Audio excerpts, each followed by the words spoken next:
another update, Kim Chu sa kanyang IG post. Sobra nag-enjoy si Kimi pero may mga banat naman ng mga netizens, may mga pasabog sila na dapat daw ipakita ni Kimi ang dalawang tinidor and kutsara. Bakit isang basong tubig lang? So dapat dalawa. Pati na din tinidor. Okay na ba yan? May napapansin lang kasi ako kay Kimi. Simpleng patago, sino kaya yung nasa harap niya? At syempre naman, hinala ng karamihan na si Paolo Avellino. Kunyari wala tayong nakita sis, pero ito na nga.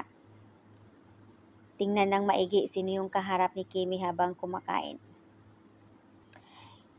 Baka isa doon sa hinala natin mga Kim Pao fans na si Paolo.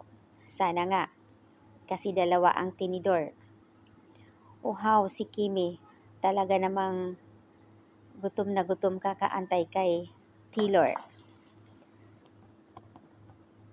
I think may kasama kasi yan, never siya nagsabi sa post niya kasi na something sobrang napakasaya niya.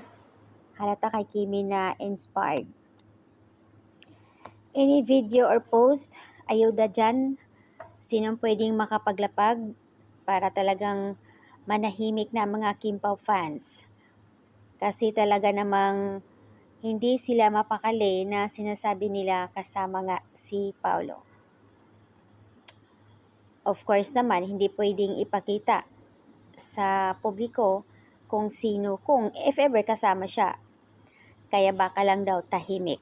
Kung matatandaan nyo guys, ayon dito sa comment na family vacation sa Balisin Island, sila-sila lang daw magpamilya pero habang tumatagal lumalabas yung picture ni Paolo Avellino.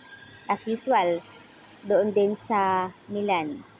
Kung matatandaan din po na bumisita si Kim kay Bella, and then doon sa isang photos, mayroon ding nag-upload na kasama pala doon si Paolo habang si Kim ay bumisita sa kanyang kaibigan na si Bella.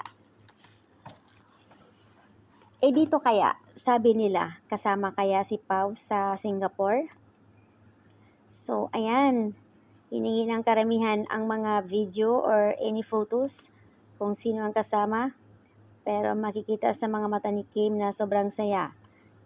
Sabi nila blooming daw si Kim. Baka nga kasama si Pao. So, ayan yung update. At syempre naman, kilig na kilig ang mga Kim Pao fans. Hindi mawawala sa kanila yung mag-iisip talaga. Dahil nga sobrang kilig sa kanilang dalawa.